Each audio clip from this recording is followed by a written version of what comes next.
अस्सलामुअलैकुम dear students, मैं हूं Saima Hamid, resource person 8629।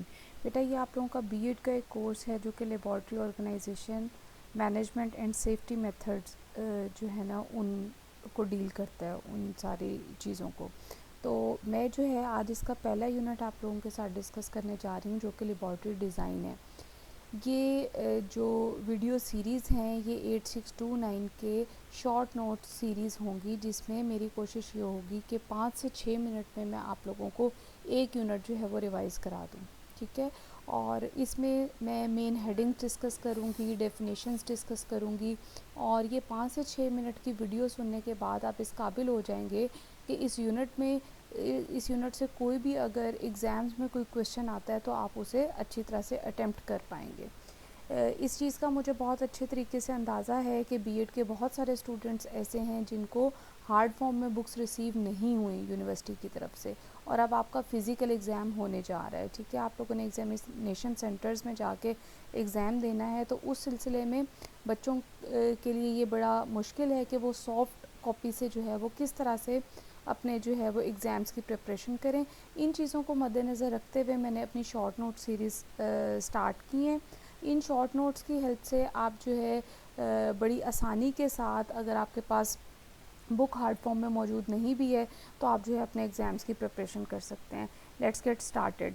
Unit number 1 की बात करेंगे लेबॉर्ट्री डिज़ाइन में। सबसे पहले हम ये देखेंगे कि इस यूनिट के कंपोनेंट्स क्या क्या हैं जो इस यूनिट में बुक में डिस्कस हुए हैं। Design of laboratory and other facilities के हवाले से बात की जाएगी। इस यूनिट में स्टोरेज ऑफ लेबॉर्ट्री इक्विपमेंट है, storage of material and chemicals है, मैनेजमेंट ऑफ पीपल है, टीचिंग लेबॉर्ट्री क्लासेस है। सबसे पहले मेरा पैटर्न यही होगा कि कोई भी यूनिट जब मैं डिस्कस करूँ तो उसके कंटेंट डिस्कस करूँ, उसके बाद जो कोई उस यूनिट में इंपॉर्टेंट डेफिनेशंस हैं उनको डिस्कस करूँ। इस यूनिट की इंपॉर्टेंट डेफिनेशन जो है वो लेबॉर्ट्री है कि लेबॉर्ट्री होती क्या है। इट इज़ अ प्लेस और area where scientific equipment and facility is to do science experiments, science teaching, and for producing different chemicals, drugs, or to prove theories और फार्मूलाज। ठीक है, लेबॉर्ट्री एक ऐसी जगह है जहाँ पे आप साइंटिफिक जो है वो एक्सपेरिमेंट्स कर सकते हैं, केमिकल्स बनाते हैं, या फिर कोई थ्योरीज या फार्मूलाज को प्रूव करने के लिए जो है वहाँ पे काम करते हैं, और वो इक्विप्ड होती है with scientific equipment.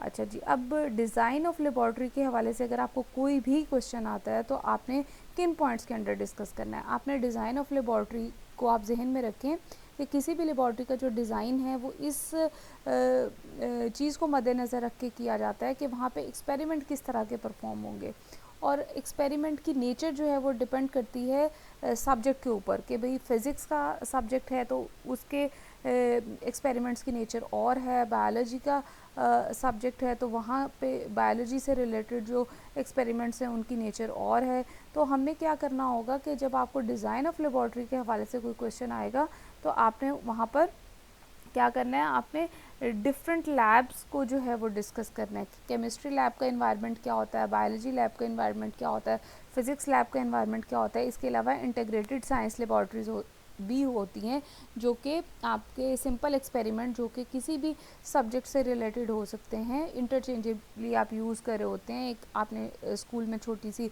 Science lab है जिसमें डिफरेंट एक्सपेरिमेंट्स परफॉर्म किए जा सकते हैं। ठीक है, तो इन हवालों से आप इन लैब्स को जो है वो डिस्कस करेंगे। उसके बाद आप बिल्डिंग ऑफ लेबॉर्ट्री की बात करेंगे, उसमें आप number of rooms allocated to the laboratory इस पे बात करेंगे, लोकेशन क्या है लेबॉर्ट्री की, एरिया कितना दिया गया है, हाइट ऑफ रूफ क्या है, क्योंकि हाइट ऑफ रूफ जो है वो टेम्परेचर को जो है ना मेंटेन करने में और टेम्परेचर से रिलेट करती है हाइट ऑफ रूफ। तो लैब का जो है वो टेम्परेचर जो है उसको मेंटेन करना होता है, तो इस वजह से हाइट ऑफ रूफ भी जो है वो इम्पॉर्टेंट एलिमेंट है। लैब फैसिलिटीज़ के हवाले से अगर बात करेंगे तो लैब लाइट है, एयर है, वाटर है, फर्स्ट एड बॉक्स है, वाटर ड्रेनेज है, डस्टबिन्स हैं, ये वाली फैसिलिटीज़ एक लैब के अंदर होनी चाहिए। तो इस तरह से आप जो है डिज़ाइन ऑफ लेबॉर्ट्री का कोई भी क्वेश्चन है इन हेडिंग्स के अंडर बड़ी आसानी के साथ लिख सकेंगे अगर आपके जहन में ये पॉइंट्स होंगे। आगे हम स्टोरेज ऑफ लेबॉर्ट्री इक्विपमेंट की बात करते हैं। जहाँ तक मैं समझती हूँ इस कंटेंट को जो कि इस यूनिट में डिस्कस किया जा रहा है, तो स्टोरेज ऑफ लेबॉर्ट्री इक्विपमेंट और storage of material and chemicals ये एक ही टॉपिक है, लेकिन क्योंकि storage of materials and chemicals थोड़ा एक्सटेंसिव टॉपिक है तो उन्होंने इसको अलग कर दिया है। अगर आप देखें स्टोरेज ऑफ लेबॉर्ट्री इक्विपमेंट में आप बायोलॉजी रिलेटेड इक्विपमेंट को जो है वो डिस्कस करेंगे, जिसमें आपकी माइक्रोस्कोप्स आ जाती हैं, मैग्नीफाइंग ग्लास और लेंसेज आ जाते हैं, डाइसेक्टिंग बॉक्स आ जाते हैं, ओवन, इंक्यूबेटर्स वगैरह आ जाते हैं। स्टोरेज ऑफ लेबॉर्ट्री के इक्विपमेंट रिलेटेड टू फिज़िक्स की अगर बात करेंगे तो उसमें बैटरीज आ जाती हैं, स्प्रिंग्स आ जाते हैं, वुडन स्टैंड्स आ जाते हैं, metallic bob, standard weights, vernier callipers, screw gauge, pulleys, prisms, lenses, mirror strips, ये सब चीज़ें आ जाती हैं। ठीक है। और जब हम केमिस्ट्री की बात करते हैं तो केमिस्ट्री में ज़्यादातर केमिकल्स होते हैं, तो इस वजह से केमिकल्स एंड मटेरियल्स का जो केमिस्ट्री रिलेटेड जो स्टोरेज है चीज़ों की, उसको उन्होंने एक अलग पॉइंट के अंदर डिस्कस किया है।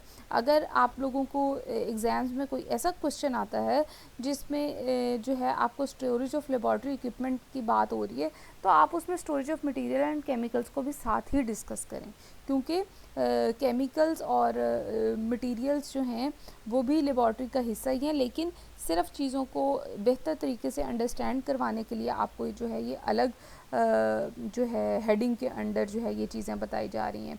ठीक है जी। अगर हम केमिस्ट्री लैब की बात करते हैं तो वहाँ के केमिकल्स और मटेरियल को स्टोर करना कंपैरेटिवली डिफरेंट है बायोलॉजी और फिज़िक्स की लैब के हवाले से, क्योंकि डिफरेंट केमिकल्स हैं, डिफरेंट केमिकल्स की लेबलिंग करनी है, आपने कंपैटिबिलिटी चेक करनी है। ठीक है। तो इस हवाले से जो है चीज़ें जो है वो ज़्यादा डिटेल में डिस्कस होंगी यहाँ पे। अच्छा जी। प्रिंसिपल ऑफ सेफ स्टोरेज में आपकी जो है 3 प्रिंसिपल्स को डिस्कस किया जाता है, segregation, separation and ventilation. Chemicals जब स्टोर किए जाते हैं तो उनको अलग अलग स्टोर करना और प्रॉपरली जगहों पे स्टोर करना, कुछ चीज़ों को आपने फ्रीज़र में रखना है, कुछ चीज़ों को आपने ओपन एयर में रखना है, कि इन चीज़ों का आपको नॉलेज होना ज़रूरी है। और इसके अलावा जो दूसरे एस्पेक्ट्स हो सकते हैं, आपने लेबलिंग करनी है बॉटल्स के ऊपर केमिकल्स के नेम के साथ, कंपैटिबिलिटी चेक करनी है, और ऐसे मटेरियल्स जिनसे कोई हादसा होने का ख़तरा हो सकता है उन मटेरियल्स को कम से कम अमाउंट में स्टोरेज में रखना है। Maintain good house keeping, maintain good stock control, आपने चीज़ों को अरेंज रखना है। इसके साथ साथ जो है आपका स्टॉक जो है वो मेंटेन होना चाहिए, आपको अच्छी तरह से पता होना चाहिए कि कौन सी चीज़ स्टॉक में है, कौन सी चीज़ स्टॉक में नहीं है, स्टॉक जो है वो कितना कम हो रहा है टाइम के साथ साथ, कितना कंज्यूम हो रहा है, आगे आने वाले दिनों में कितने स्टॉक की ज़रूरत पड़ सकती है, इन चीज़ों का ध्यान रखना है। फिर केमिकल्स को स्टोर करने के लिए एसिड कैबिनेट्स हैं, वेंटिलेटेड कैबिनेट्स हैं, फ्रिज हैं, फ्रीज़र्स हैं, डिफरेंट मटेरियल्स जो हैं उनको एसिड्स हैं, अल्कलीज हैं, फ्लेमेबल सॉल्वेंट्स हैं, उनके स्टोरेज के हवाले से चीज़ों को देखना है। फिर स्टोरेज ऑफ इक्विपमेंट, जैसे कि हमने बायोलॉजी और फिज़िक्स के इक्विपमेंट की बात की, अब यहाँ पे इक्विपमेंट की बात हो रही है तो आप क्या करेंगे, thermometer, tripod stand, chemical balance, burettes, pipettes, microscopes, magnifying glass and lenses, slides, जो भी चीज़ें वैक्स ट्रेस वगैरह जो इस्तेमाल होती हैं केमिस्ट्री में, उन मटेरियल्स को जो है ज़ाहिर है डिफरेंट बॉक्सेस में स्टोर किया जाएगा। ठीक है। उस हवाले से आप बात करेंगे। अच्छा जी। मैनेजमेंट ऑफ पीपल की बात है कि जब आप लैब में जो है वो लैब वर्क करा रहे हैं तो बीइंग टीचर जो है आपने स्टूडेंट्स को कैसे मैनेज करना है, तो इसमें 2-3 बातें जो हैं, ज़्यादा नहीं है, 2-3 बातें डिस्कस की हुई हैं आपकी बुक में। एक तो ये कि टीचर जो है वो सब कुछ जो है अपने कंट्रोल में रखे, और जो इक्विपमेंट की डिस्ट्रीब्यूशन है उसको जो है बहुत मैनेज तरीके से करे, या तो टीचर ख़ुद डिस्ट्रीब्यूट करे, या फिर जो है अगर आप लैब असिस्टेंट की हेल्प लेते हैं तो लैब असिस्टेंट जो है आपको टेबल्स पे प्रोवाइड करे इक्विपमेंट, ताकि कम से कम कोई अगर मिसहैप के चांसेस हैं वो कम से कम हो जाएं।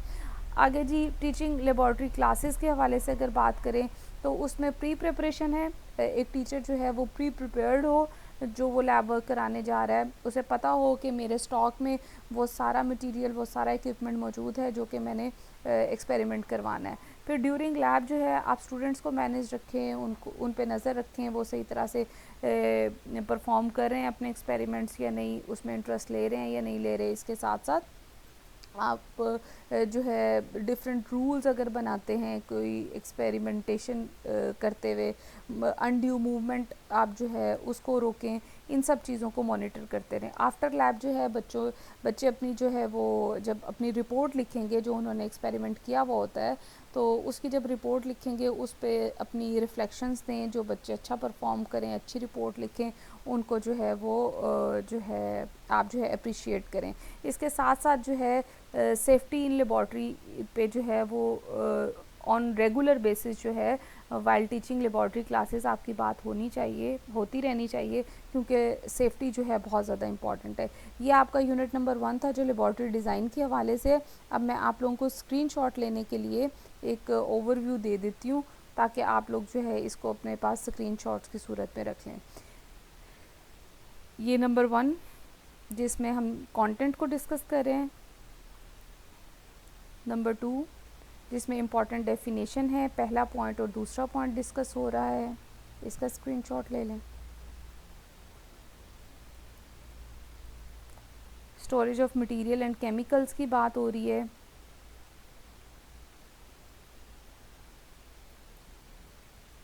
और ये आपका 4th और 5th पॉइंट जो कि मैनेजमेंट ऑफ पीपल और टीचिंग लेबॉर्ट्री क्लासेस के हवाले से। होपफुली आप जो है इन शॉर्ट नोट्स से जो है फ़ायदा उठाएंगे और अपने जो एग्ज़ाम्स हैं उनके लिए अच्छी तरह से प्रिपेयर हो पाएंगे। ओके जी, थैंक यू स्टूडेंट्स, अल्लाह हाफ़िज़।